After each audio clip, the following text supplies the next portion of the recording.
Warren Hastings 1774 से 1785 ईस्वी। इसने राजकीय कोषागार को मुर्शिदाबाद से हटाकर कलकत्ता लाया।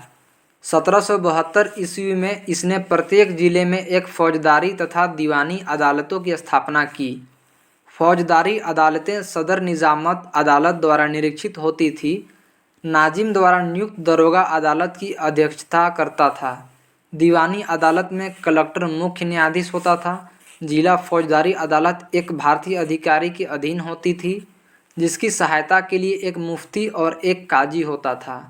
कलेक्टर इस न्यायालय के कार्य की देखभाल करता था।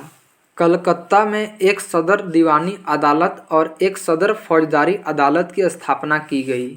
सदर दीवानी अदालत में कलकत्ता काउंसिल का सभापति और उसी काउंसिल का 2 सदस्य राय और मुख्य कानूनगों की सलाह से न्याय करते थे। सदर फौजदारी अदालत में नाइब निजाम, मुख्य काजी, मुफ्ती और 3 मौलवियों की सलाह से न्याय करते थे। जिले की दीवानी और फौजदारी अदालतों के मुकदमे अंतिम निर्णय के लिए सदर अदालतों में भेजे जाते थे। दीवानी मुकदमों में जातीय कानून अर्थात हिंदुओं के संबंध में हिंदू कानून और मुसलमान के लिए मुस्लिम कानून लागू किया जाता था, जबकि फौजदारी मुकदमों में मुस्लिम कानून लागू किया जाता था। 1772 में कोर्ट ऑफ डायरेक्टर्स ने द्वैध प्रणाली को समाप्त करने तथा कंपनी को बंगाल, बिहार तथा उड़ीसा प्रांत की शासन व्यवस्था का उत्तरदायित्व संभालने का आदेश दिया। वारेन हेस्टिंग्स ने दोनों उपदीवानों मोहम्मद रजा खां तथा रजा सीताबराय को पद से हटा दिया गया। हेस्टिंग्स ने नवाब की देखभाल के लिए मिर्जाफर की विधवा मुन्नी बेगम को उसका संरक्षक नियुक्त किया। 1775 में मुन्नी बेगम को हटाकर मोहम्मद रजा खां को नवाब का संरक्षक नियुक्त किया गया। इसने 1781 ईस्वी में कलकत्ता में मुस्लिम शिक्षा के विकास के लिए प्रथम मदरसा स्थापित किया।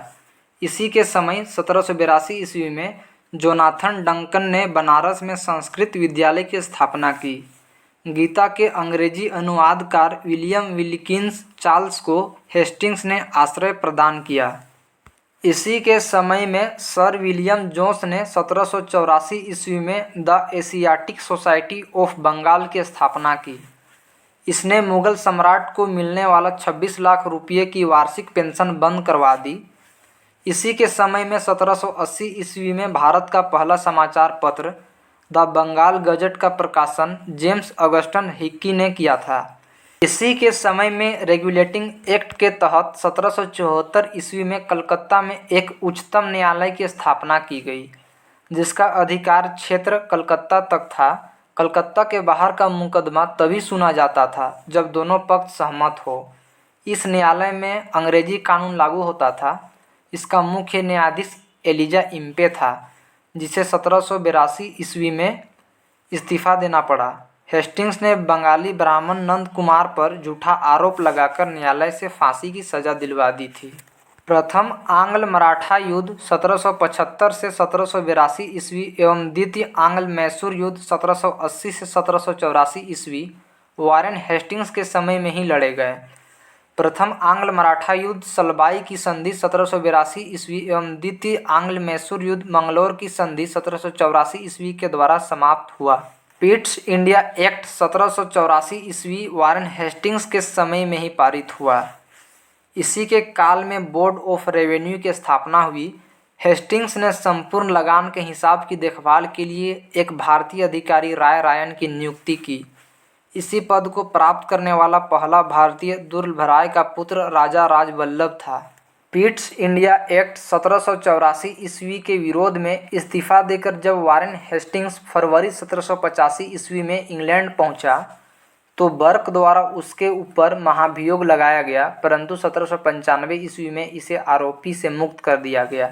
1786 में हेस्टिंग्स के जाने के पश्चात लगान परिषद का पुनर्गठन किया गया और एक नवीन अधिकारी मुख्य सारिस्तादार की नियुक्ति की गई, जिसका कार्य सभी कानूनगों को कागजों की देखभाल करना था। इस पद पर प्रथम नियुक्ति जेम्स ग्रांट की हुई। सुरक्षा प्रकोष्ठ की नीति ring fence policy Warren Hastings से संबंधित है।